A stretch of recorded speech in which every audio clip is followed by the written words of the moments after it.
Thanks for staying with us. Government says it's ready to begin that second phase of the vaccinations rollout tomorrow. Senior citizens being encouraged to register for the jab. The program is targeting 17 million of the country's vulnerable groups. Now, medical aides have promised to help government. Now, to discuss the state of readiness, we're joined by Stanley Molowabe. He's from the Government Employees Medical Scheme. Thank you so much for joining us this morning. He's live to us virtually from Pretoria. It's been a very, very busy time for those especially working in our medical aid organizations.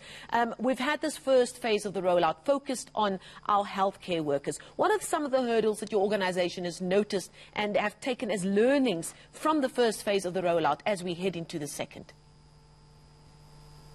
Good morning, Marcel, and to the viewers of ENCA. The first thing is, we need to recognize that the first phase thus far was part of the Sisonke trial, where the target was to vaccinate about 500,000 healthcare workers.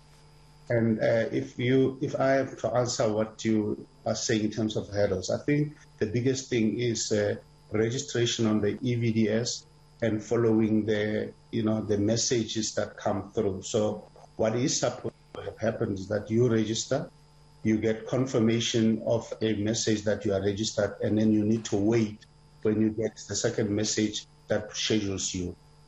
I am of the view that probably that is not what people are following, waiting for the next message that gives you a voucher and the vaccination site. And hence you find that sometimes the numbers are high, sometimes are low, because people are not following the schedule.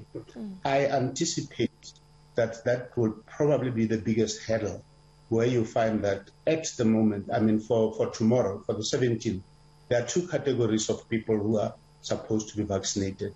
It is the balance of the healthcare workers who were not vaccinated during the Sisonke trial, and then those who are over 60.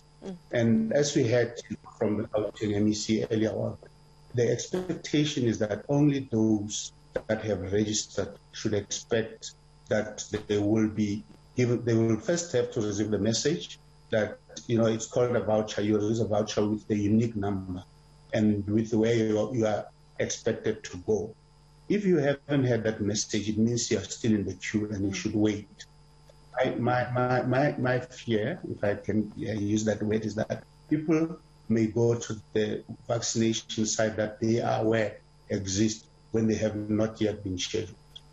And indeed, that's a message that we've got from the Gauteng government as well, imploring people not to go to these vaccination sites unless they've received that notification telling them to go, and with the focus, of course, being on the old age homes. So it's the logistics around the messaging, it's the technical side of things, getting the messages on phones and access to the internet and that kind of thing. Those are some of the hurdles. What about vaccine hesitancy? Have you noticed an issue around vaccine hesitancy in this first phase of the rollout?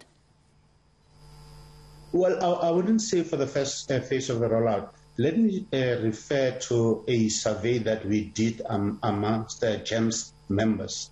What we found through that survey that we did is that about 73% of our members are ready to vaccinate.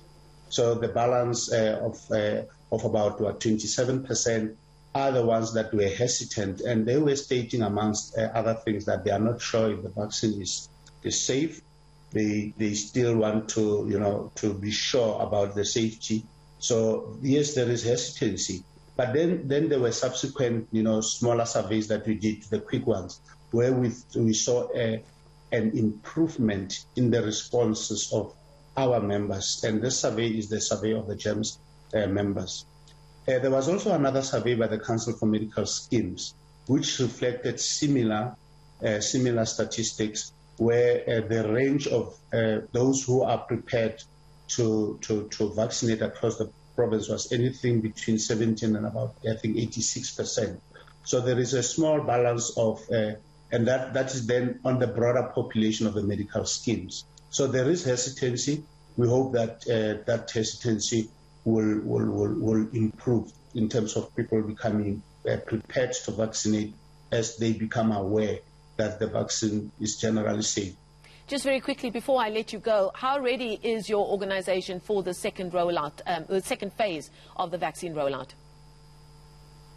So what's going to happen is that from tomorrow, as we know, it will be the balance of the healthcare workers, and quite a number of them are JEBS members, and then those who belong to the public service who are over 60.